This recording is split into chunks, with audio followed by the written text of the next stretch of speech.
Good morning, guys. It's about 8:15. I'm actually going to take the bus all the way to the RE8 train, and then from the RE8 train to Milan. I'm actually going to transfer to a train which would take me to Trieste. After a while waiting for the bus and riding the bus, I finally arrived at a train station. This is actually the Monza FS, which means the Monza Centrale train station, and I'm actually going to board the train to Milano Centrale.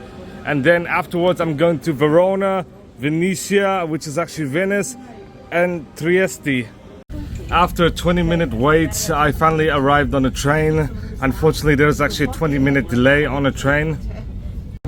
And finally, this is the other train from Milano Centrale to Verona, so I will see you guys in Verona. Now, even though it's a 5-minute transfer, I finally got on this train to Venice. As you can see, that was the previous train I took to Verona. After about 1.5 hours, I finally arrived at Venice Mestre station. Over here, I'm just going to buy some drinks real quick and then jump into the Trieste train. So basically, here is the Mestre train station. Unfortunately, I'm not going to be stopping by Venice on this trip. I already went to Venice, so why not? I'm just going to buy some drinks.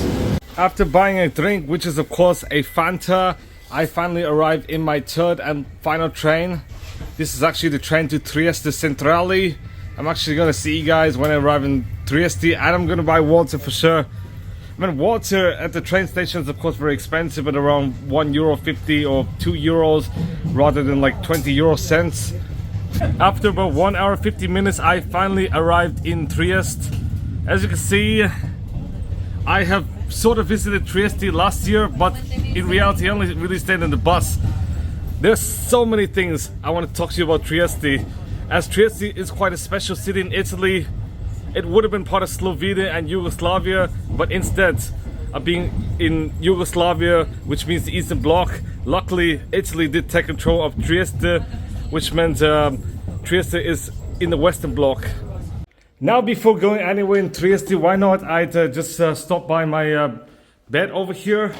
This is actually my hotel room for this night at B&B Trieste. Basically a 3-minute walk from the train station and the bus station, so I don't really have to worry, unlike say yesterday or even today. As you can see, there's actually a bed and there's even a restroom. Now, ironically, I did book a room for disabled. So it's actually in the first floor, but as you can see, quite simple, but quite big as well. So when I'm actually going to stay here for about 10-15 minutes to cool down, because the bus, actually the train ironically is really hot. So I'm now sweating. So when I'm just going to stay here and then go around Trieste. After taking a rest, I decided to go outside, and let me tell you guys a story about Trieste and why I decided to go here. Well, as you guys know, last year I did go through Trieste and I did tell some important stories about Trieste. It turns out Trieste is quite a unique city in Italy, and as you can see, many of the architectural styles don't really look like many Italian cities. In fact, this would remind you guys more of say Yugoslavia or Austria or Central Europe or something. Basically, Trieste did belong to the Habsburg monarchy from 1382 all the way until the end of World War I. And in the 19th century, basically this monarchy is in one of the great powers and is essentially the 4th largest city in the former Austro Hungarian Empire after only Prague, Vienna and Budapest, the capitals of Czech Republic, Austria and Hungary respectively. Not only is it the 4th largest city in the Austro Hungarian Empire, it is also an important music and literature hub throughout much of the 20th century. In fact, Boris Pahor was born in Trieste, Italy, and also Trieste, being close to the Mediterranean Sea, is actually one of the major ports in Europe and a gateway to Germany, Austria and Central Europe, as well as even Asia as well. However, by the end of the Second World War, because of the two blocks, therefore Trieste became the major point of struggle between the Eastern and Western Bloc. And luckily, instead of being part of Yugoslavia, which is the Eastern Bloc, Trieste became part of Italy, which is actually in the Western Bloc. In fact, Trieste was actually part of Italy as early as 1922. Basically, the year Benito Mussolini came into power. I'm currently in the Giardino di Piazza della Libertà, which is actually a park near the train station as well as the bus station over there, which I actually stopped in last year. And over here is the statue of Empress Elizabeth of Austria. After a few minutes walking and essentially halfway between the railway station over there and of course the Piazza Unita, I'm finally in the Canal Grande di Trieste, which was actually built in the 1750s. In fact, it was built between 1754 and 1756 by a guy named Matteo Pirona. And why not, let's take a look around. Over there is actually a church, and over there is actually the Orthodox Church. In fact, it is actually the Serbian Orthodox Church of Saint Spiridon.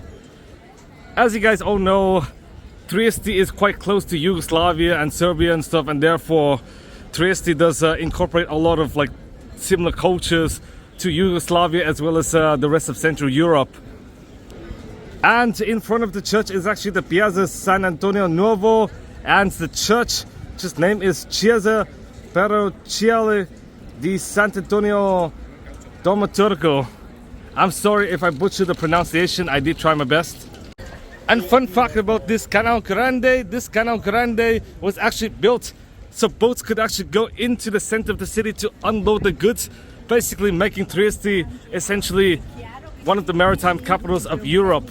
Now near the Canal Grande is actually a Catholic church. This is actually the main Catholic church and largest Catholic church of Trieste. It is actually the Church of Sant Antonio. This church was built in 1825 and it actually finished around 1842.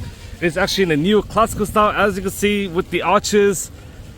As a neoclassical design made by a Swiss architect did win the competition, and therefore a neoclassical design was actually built. But before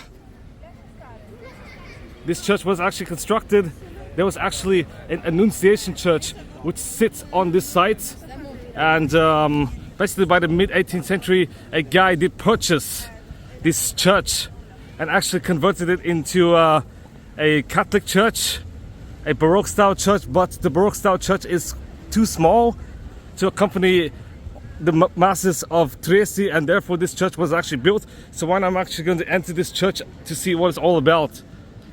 I'm currently in the Church of San Antonio, and despite the fact the church is massive, in fact it is still quite plain looking compared to other churches in Italy. As you can see, there are frescoes of course, but not the ornate ones like found in the rest of Italy. But here are some portraits and stuff and paintings of various religious figures throughout the time, as well as some neoclassical elements inside the church, kind of like the Parthenon in Rome. I just left the main church of the center, and as you can see, this is actually the Orthodox Church of Saint Spiridon, which was actually constructed in 1861 and having finished in 1868, with consecration taking place in 1869. In fact, the architect is actually Carlo Macchiacini, and it was actually built in a Neo-Byzantine style. Fun fact about this Orthodox cathedral: in fact, even though the Orthodox community in Trieste was actually established in 1748, Maria Theresa actually allowed freedom of religion in 1751, and therefore there was actually several churches being formed. Now, due to the instability during the late 18th century of the first Orthodox cathedral in the mid 18th century, therefore this Orthodox cathedral was actually constructed, but I don't know if I could actually go in. As you can see, basically fenced now, so I do not think I could go in to show you guys what it looks like inside. If you were to walk several more minutes, you would actually arrive here, which is actually the Roman Theatre of Trieste, which was built during the 1st century AD by Quintus Petronius Modestus during Trajan's rule, and it actually sits in the very bottom of the hill of San Giusto over there. Now, San Giusto is the hill of Trieste. It does include a church as well as a cathedral, and I do believe a castle. So why not let's just explore Trieste. But this is quite cool over here that there's still a Roman theatre.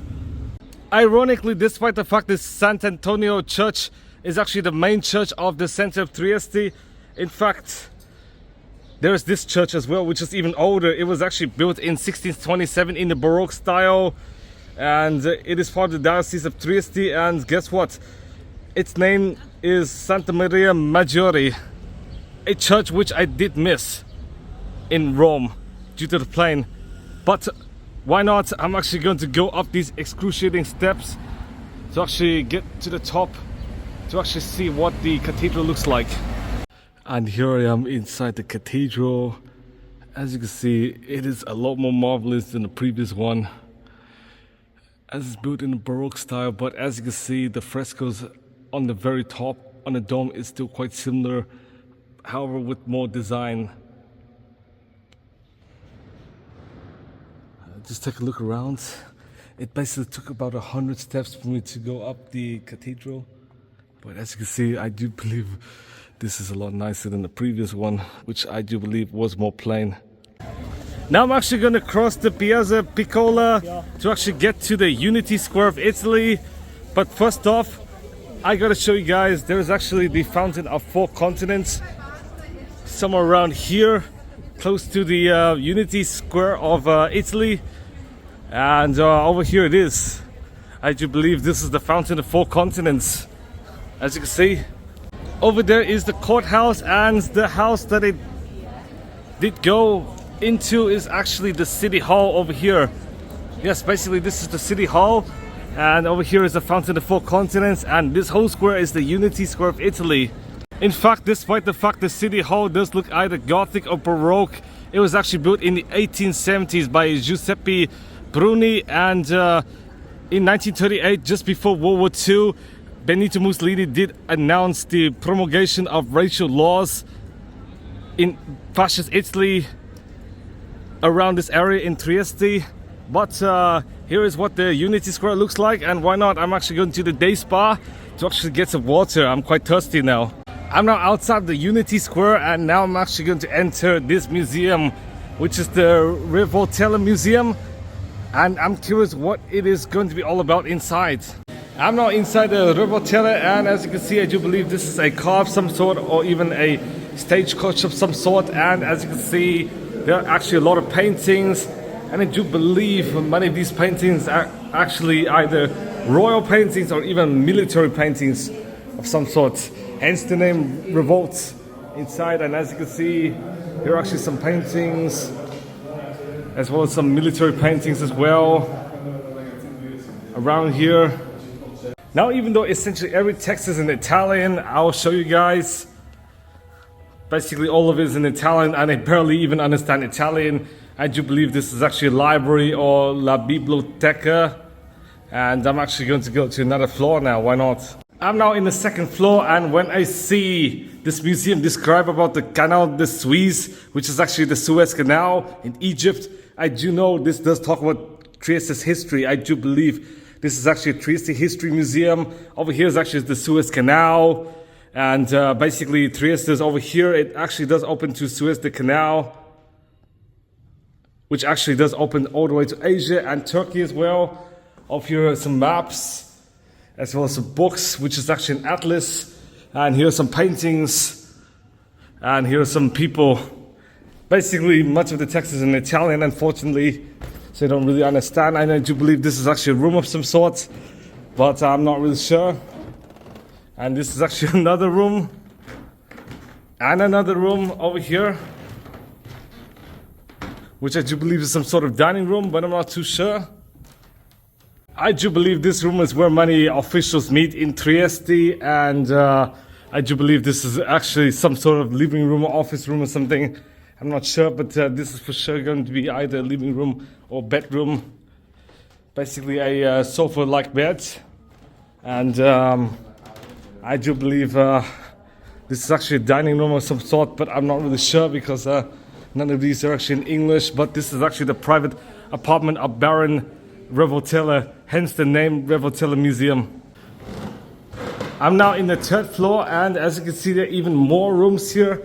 I do believe this is actually the palace of the guy Baron Revotella, and I do believe this is another place where people meet. And if you were to go a bit further, you would actually see the ballroom over here. This is actually the ballroom, and it does feature a lot of frescoes as well, just like in many palaces and castles and stuff. And over here, I believe, is a telescope of some sort. And this is, of course, the meeting area. And another meeting area. And over there is the main dining room. Yes, the really fancy dining room. I do believe the things downstairs are still dining rooms, but I'm not too sure. But this is actually the dining room, the official dining room of the palace here. It is absolutely insane. Even if I was a multi-millionaire, I still wouldn't want to have a dining room this big. I would want something more modernistic, but I'm not sure if I could get into the Van Gogh exhibition. I'm now inside this art exhibition, and as you can see, you do see some heads and busts and stuff of famous people, including Beethoven. Yes, this is what it looks like. And you do see several smaller statues here, as well as a bigger life-size one. And why not? I'm actually going to go into the Van Gogh exhibition. Why not? Unfortunately, since I do require a different ticket to enter the Van Gogh exhibition, therefore I'm actually going to show you guys the 5th floor of the Revotella. As you can see, there are actually a lot of paintings of different types, landscape paintings and stuff, even portraits, as well as various other paintings, and even stone carvings as well. And you would also see some ancient paintings over here. I do believe these are certain ancient paintings. You even see portraits of various people as well. And over here, some more people, basically portraits of many, many different people. And if you were to go here, you would even see more paintings. And let me show you guys the 6th floor afterwards. But over here is what I do believe is an Asian person, but I'm not too sure. But there are actually lots of paintings, so why not? I'm going to the 6th floor and then I'm going to leave the museum. Now I'm in the 6th floor, and over here is modern art essentially. Basically a lot of sculptures and stuff, and as you can see, a lot of modern day paintings. Basically many of these artists and sculptors were actually born in the 20th century. Some even died in the 21st century or are still alive. As you can see, here are some paintings. I'm actually going to leave this museum and go somewhere else.